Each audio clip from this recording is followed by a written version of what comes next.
नमस्कार दोस्तों। एक बार फिर से स्वागत है आप सभी का हॉन्टेड वर्ल्ड के इस नए एपिसोड में। दोस्तों, सबसे पहले आप सभी को नव वर्ष 2025 की ढेर सारी शुभकामनाएं। अगर आप इस चैनल पर नए हैं और आप भी रहस्यमयी, डरावनी और आत्माओं की कहानियों को सुनने के शौकीन हैं तो इस चैनल को सब्सक्राइब कर दें। मैं इस चैनल पर ऐसी ही कहानियाँ सुनाता हूँ। तो दोस्तों, शुरू करते हैं आज की कहानी। बहुत रात हो गई थी। नील बाइक से अपने घर जाने के लिए निकला। कुछ दिनों पहले ही उसे यह नई नौकरी लगी थी। कभी डे शिफ्ट कभी नाइट शिफ्ट करके वह बहुत थक जाता था। रात के करीब 1 बजे नील ऑफिस से निकला था। नाइट शिफ्ट से निकले बहुत सारे लोग उसे हाईवे की तरफ जाते हुए दिखे। नील भी उसमें शामिल हो गया, लेकिन हाईवे से उनके रास्ते अलग हो गए। सब लोग अपने अपने रास्ते चले गए। कुछ ही देर में नील हाईवे पर आया। रात बहुत हो गई थी, इसलिए ट्रैफिक भी बहुत कम था। उसे अपने स्पीड पर बिल्कुल कंट्रोल नहीं था। अभी उसने मेन हाईवे छोड़कर कच्चा रास्ता पकड़ लिया था। वह रास्ता और भी सुनसान था। अभी बाइक के हेडलाइट में सिर्फ काला रास्ता दिख रहा था, बिल्कुल एक काले सांप की तरह। रात के अंधेरे में वह सन्नाटा बिल्कुल खौफनाक लग रहा था, लेकिन कोई चारा भी तो नहीं था। नौकरी चाहिए तो शिफ्ट में काम करना ही पड़ता है। वह अपने ही धुन में गाड़ी चला रहा था। रास्ता सुनसान होने के कारण नील रास्ते के बीच से गाड़ी चला रहा था। कुछ ही देर में उसका अकेलापन दूर हो उसे पीछे से आती हुई गाड़ी का हॉर्न सुनाई दिया। उसने उस गाड़ी को साइड दी। कुछ ही समय में एक कपल बाइक से उसे ओवरटेक करके आगे चला गया। शायद वह पति पत्नी थे, लेकिन एक बात नील के ध्यान में आई कि पीछे बैठी हुई औरत ने साड़ी पहनी थी और उसका पल्लू पीछे वाले पहिए से बिल्कुल नजदीक था। हवा के झोंके से वह कभी भी बाइक के पहिए में अटक सकता था, और अगर वह पल्लू अटक गया तो पता नहीं क्या अनर्थ हो सकता था। नील ने बाइक का स्पीड बढ़ाया और उस बाइक को ओवरटेक करते हुए कहा, बहन जी, आपका पल्लू पहिए में अटक सकता है। ऐसा कहकर नील आगे निकल गए। नील के मन को एक राहत मिली कि मैंने किसी की मदद की, क्योंकि आजकल ऐसे वीडियोस सोशल मीडिया पर आते रहते हैं कि कोई लड़की बाइक पर बैठी है और उसका पल्लू बाइक के पहिए में अटक गया, दोनों गिर गए और जख्मी हो गए।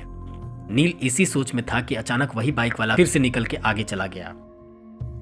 लेकिन ये क्या, उसकी बीवी कहाँ गई? वो वहां नहीं थी। कहाँ गई होगी? नील ने गाड़ी का स्पीड बढ़ाया और उनसे पूछा, भाई साहब, आपके पीछे बैठी हुई आपकी पत्नी कहाँ गई? उनका पल्लू बाइक के पहिए में अटकने वाला था तो मैंने उनको बताया था।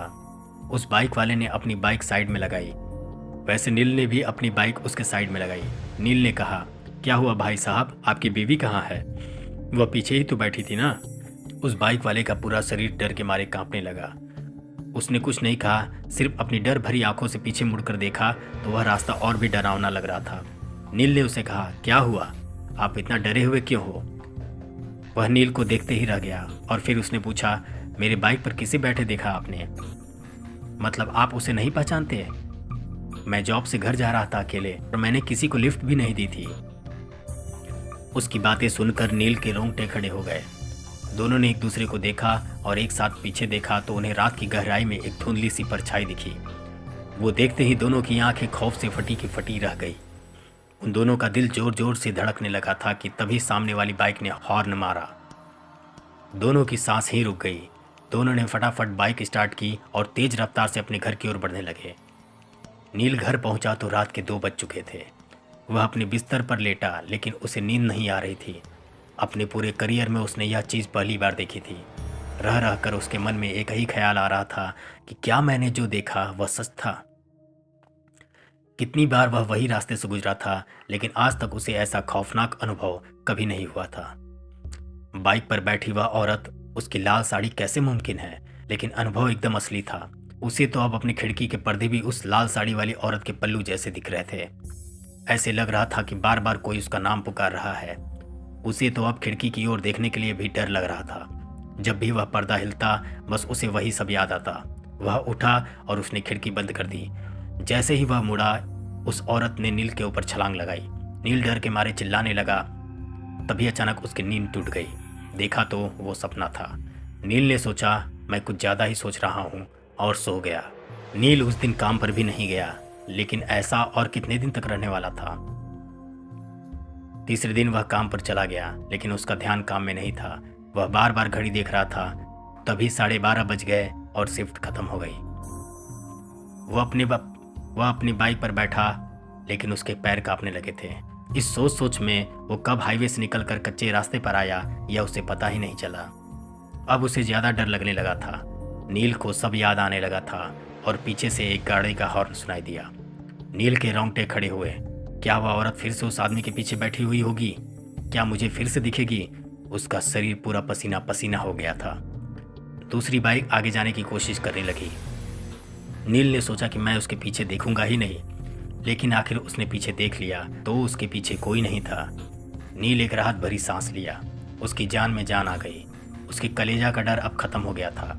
नील ने बाइक वाले की ओर देखा और थोड़ा स्माइल किया तो उस बाइक वाले ने अपने हेलमेट की कांच ऊपर किया और बोला, बहन जी से कहिए उनका पल्लू पहिए में अटक सकता है। ऐसा सुनकर नील के होश उड़ गए और जैसे ही उसने अपने बाइक के साइड मिरर में देखा, उसे पीछे लाल साड़ी में एक औरत बैठी हुई दिखाई दी जिसका चेहरा बिल्कुल खून से लथपथ था। ऐसा देखकर नील का शरीर थर थर कांपने लगा और तभी अचानक बाइक डिसबैलेंस हो गई और वो वहीं गिर गया।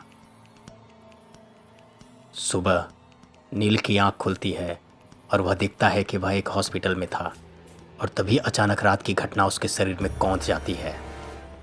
वह अचानक से चीखने लगता है। तभी आसपास खड़े डॉक्टर, नर्स और उसके मित्र उसे शांत करते हैं और सब उसे बताते हैं कि रात में वह हाईवे पर जख्मी हालत में मिला था। उसका एक्सीडेंट हो गया था। सभी उससे पूछते हैं कि आखिर उसका एक्सीडेंट कैसे हुआ। नील अपने साथ हुई सारी घटना उन लोगों को बताया। सभी नील की बातें सुनकर चौंक जाते हैं और डर से सहम जाते हैं और सोच में पड़ जाते हैं। उनकी यह सब बातें हॉस्पिटल में खड़ा एक वार्ड बॉय भी सुन रहा था। वो उन लोगों के पास आया और उसने बताया कि आज से कुछ महीने पहले उसी हाईवे पर एक पति और पत्नी बाइक से जा रहे थे और उनका एक्सीडेंट हो जाता है। वह नवविवाहित जोड़े थे जिनमें से उनकी पत्नी की मृत्यु हो जाती है। शायद उस औरत की आत्मा को आज भी शांति नहीं मिली है और वह लोगों के साथ ऐसा कर रही है। नील की जिंदगी का यह एक ऐसा घटना था जो शायद मरते दम तक भी वो नहीं भूल सकता था और उसने कसम ले ली कि वो दोबारा कभी उस हाईवे पर नहीं जाएगा। दोस्तों, आप सबको ये कहानी कैसी लगी हमें कमेंट बॉक्स में जरूर बताएं और हमारे इस चैनल को सब्सक्राइब करना ना भूलें। मिलते हैं किसी नई कहानी के साथ, तब तक के लिए नमस्कार।